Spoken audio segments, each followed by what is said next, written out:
Yeah. Circular whale. Great. Oh my. You like it? Baby.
And guys, pumunta kami ng Australia, kami ng mga bata.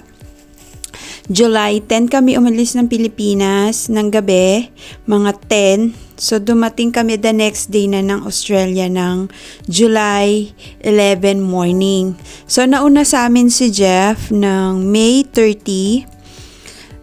Nauna na siya sa amin ng more than a month kasi kailangan muna naming tapusin yung school ng mga bata. Since si Jowan kasi graduating din siya ng grade 12 and then si Janessa is moving up naman siya.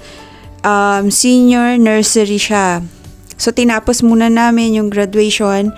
Si Jowan nag-graduate siya is July 7 and si Janessa is July 4. So, tinapos lang talaga namin yon. Then, sumunod na kami kay Jeff. So, from Albury, si Jeff kasi noon, from Albury, umalis siya ng Albury ng morning. So, Monday yon papunta siya ng Sydney. So, via train. So, kami naman, umalis kami sa bahay from Antipolo papuntang airport. So morning. So parehas kaming nasa biyahe. So hihintayin niya lang kami kasi hintayin niya kami dumating sa Sydney. So nag-overnight stay pa kami doon sa Sydney. Shout out din sa Moulton family na nagpa-stay sa amin sa house nila.